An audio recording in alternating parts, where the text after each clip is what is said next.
Hi, everybody, and welcome to the Dr. Psych Mom Show. Today, I'm going to be talking about this comment that I got, and if you follow me on social media, you saw me repost it, and it was a real smart comment where the guy said on a video that I had done about the ovulation, pre- and post-ovulation phases and how they impact how a woman feels. He said that the post-ovulation phase, the second half of the cycle, is like post-nut clarity in men. And I thought that was really smart. And so I wanted to really dive into that analogy because, as you guys know, I've previously done another podcast episode on how your refractory period can help you understand your wife. And I've talked about, I have a podcast titled, Remember, There's a Little Honeymoon Stage Every Month, talking about the week leading up to ovulation. So anything that can help men and women understand each other better, anything a woman could send to her husband and be like, oh, check it out. Maybe this is like what it is for you. And so you could understand me better. Or that he could say, oh, I understand her better. Or she could say, I understand him better. Or, obviously there's four there's four options in that combinatorial, right? But anyway, point being that a lot of guys are like, why does she act so different over the course of the month?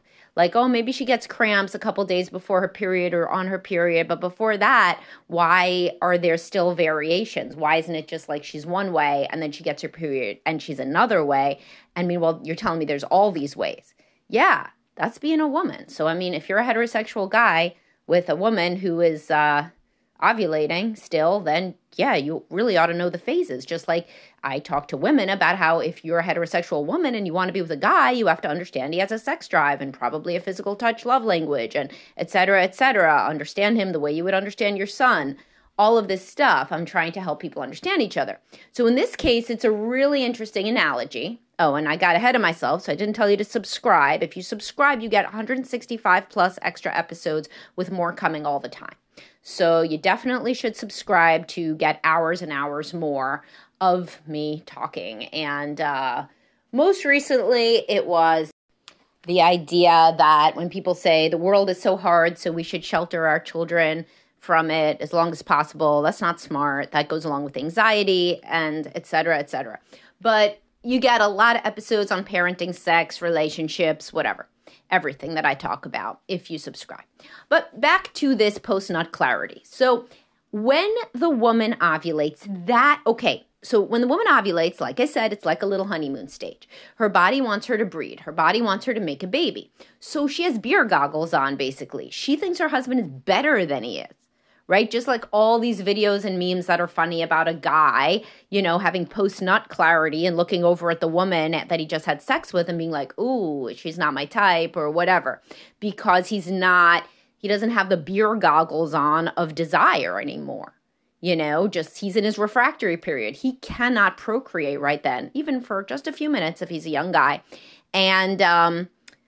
And so therefore his body doesn't need him to see this woman as so attractive anymore because he literally cannot procreate. And so when you can't procreate, your body and your brain are engaged in other things, other life activities. It would be very bad for our species to be obsessed with sex, right? So if all you wanted to do 100% of the time was have sex, you wouldn't be able to raise your children. You wouldn't be able to build a community. You wouldn't be able to hunt or gather or build shelter. You would not be able to come together and be altruistic in any way that benefits the survival of the species because all you'd be doing is trying to get laid. Now, that wouldn't make any sense, right? Especially because women have to raise children. So you can't always be horny, when you're trying to raise kids. Those two things are quite antithetical to one another, right? And in fact, many people come into therapy, and I think I did a podcast about this, and they're like, my parents were too obsessed with each other. It was one of these real dysfunctional dynamics, a lot of personality disorder stuff going on, and they were just obsessed with either fighting or fucking each other, and like they basically ignored us. And that's that quote, the children of lovers are orphans. So it is not good when people are too into sex, right? And yeah, some is good. Too much is not, just like anything else in moderation. If you are late for your kid's Little League game because you're having sex, that's not cool. It's just really not. And so point being that men can understand the entire second half of the woman's cycle and pretty much the first week, because she can't breed in the first week either. Sperm does not survive before. It's basically a week on the outside that a sperm can survive, waiting for an egg to drop, So then the week before ovulation is her fertile time. She looks more attractive. Studies have borne this out. Objectively, people rate women as more attractive in that phase. Her voice is higher. She dresses objectively more sexy. And she feels more easily aroused. She basically has beer goggles on. This is your moment to plan date night, and I have a post that schedule date night when your wife is about to ovulate. And basically, this is not her norm, by the way. It's not like after ovulation, she's like unusually difficult and irritable. That's her baseline, right? That's who she really is when she's not blinded by lust. So like with the honeymoon phase, some people make this complete logical error where they think the woman's baseline is the honeymoon phase. No, that is the beer goggles. That is the 1.5 to 3 years of beer goggles. After that, she goes to whoever she is as a person. Whatever her natural desire for touch or sex or closeness is going to be. And for both men and women, this happens. So for men, it's usually in the area of romance. They have their beer goggles on. They're obsessed with her. They're writing her poems. They're, standing outside her window with a boombox if they're in that movie. That's when they're doing that. People aren't standing outside a window with a boombox like and say anything for their wife of 20 years. She'd be like, the hell are you doing? Get in the house. Help me make food, So and nobody wants to do that. They would wake up the sleeping children, There's just a different phase that you get to. There are so many wonderful parts of being a human being, and I talk about this in my discussion about the Erickson stages and about what a happy marriage looks like at midlife. I mean, it's like my whole career, if I was literally just obsessed with having sex whenever my kids were in the house, my husband and I would not have jobs, right?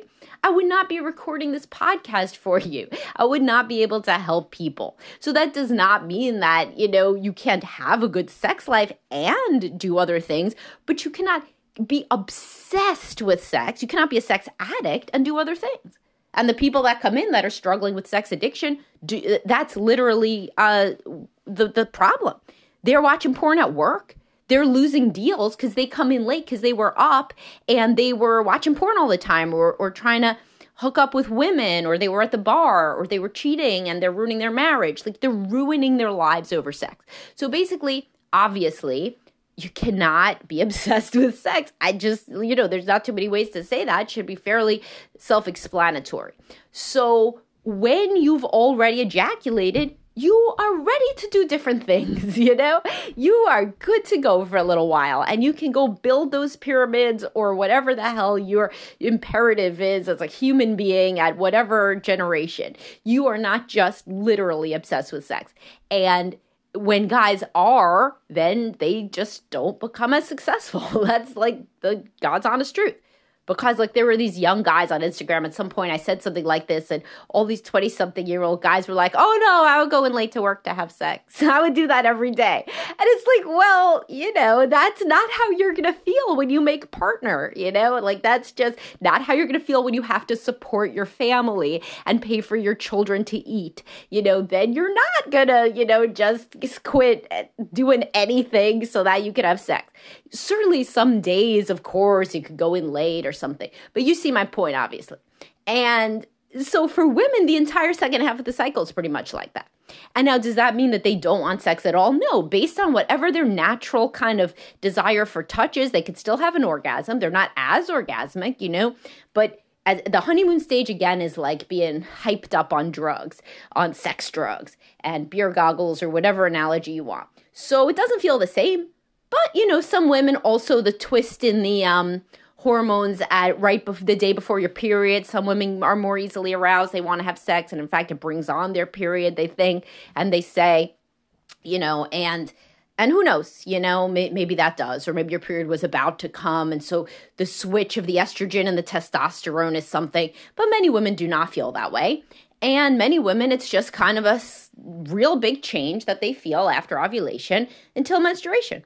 And then on their period, they have their period for a few days, and then they're good to go. And then it builds up again to ovulation at day 14 of the cycle, with day 1 is the first day of your period, and usually the woman's cycle is day 28. This does not work if you're on hormonal birth control, where you do not ovulate, obviously. But if you do ovulate, then that's usually how it works, although, of course, there could be variation in the cycle. And so you may say then, what about menopause? Well, menopause is a long bit of post-nut clarity there. And evolutionarily, as I've discussed in my menopause podcast, women live longer than men because of the grandmother hypothesis. They help their families more. They are doing those other things because they're not thinking about sex the same way as they used to. And women that are on HRT, especially with testosterone, can feel more like that, and with estrogen too, and they can not feel like when they're 20, obviously, but they can still feel more of a sex drive. And some women, if they had a sex drive to begin with, they were high libido, then they still do want some sex after menopause. But it's not the same as with ovulation, certainly, because they're not ovulating. So, that's pretty obvious. And so when a man has his orgasm, he's done for a little bit and he thinks about other things. And when a woman has her ovulation is done, when she has no ability to procreate, then of course she's not going to feel like when she does. That's the truth. And if men could realize that was a biological thing and there's a parallel and an analog in their own biology, then that can obviously help with empathy. And yes, of course, you still have sex. Most people still have sex in the post-ovulation phase, but it doesn't feel like it did before. So it's more like maintenance sex. It's more to be close. And this is when it really comes in that you guys got to be good in bed. He's got to understand foreplay. He's got to understand what makes you tick. And you can go to all my other podcasts, about that, including female arousal. Do you know what it is? Foreplay. Do you know what it is? Things like that. And so her body, you can crowbar in some sex drive there if you're good at touching her body, but she's not going to be looking at you with the same lust. It's just not really the same. Now, remember, this is given that you're not in the honeymoon. The honeymoon stage short circuits everything. So that's this new partner, and you basically want to bond to this new partner for the length of time to make a baby, nurse a baby, wean a baby, as I've told you guys over and over. Go back to my honeymoon stage stuff. And so that is a main effect, the honeymoon stage. So after that, then the ovulation, the pre and post ovulation differences in her desire are more stark. Just as when you were in the honeymoon stage with your wife, you could do it 5 times a night, and now probably not. And you may just blame her for being more boring, but it's not true, because I've explained to you, and you can Google the Coolidge effect, where your refractory period increases when your partner is not a new partner. And this is for men and women. And I talk about that in the refractory period podcast. So anyway, I hope you guys enjoyed this. These are the sorts of podcasts that are really beneficial to talk about with one another. But again, if your wife does not want to hear my stuff, then fuck it, right? You just bring up the conversation yourself in your own words, because you are able to do that. And a lot of people say she doesn't want to listen to your stuff, and she doesn't want to come in to see you, and she doesn't want to come in to see anybody in your practice. Oh, I'm not Houdini, but what you can do in that situation is still bring up the topic yourself, and who knows, if you bring up enough topics that are interesting, this is why I wrote my book, 52 Emails to Transform Your Marriage. If you're communicating about sensitive topics on your own, then your marriage does deepen, your empathy does develop on both sides. So you can just bring things up yourself. And of course it's better, to come in and have somebody help you if sensitive topics do not go well. But, and I do have 2 podcasts, how to convince your partner to go to couples counseling, and more ways to convince your partner to go to couples counseling. So you can refer to those too.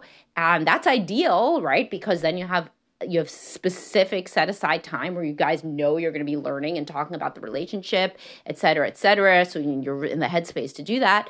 But if the person is very, very scared and averse to therapy or coaching or anything, then that's what, then you got to bring up the topics yourself so that you can learn more about each other, and try to DIY it. Not everybody can come into couples counseling. And so for the people who cannot, then I do these sorts of things, all my free resources. It's always better, but, everybody, the perfect is the enemy of the good.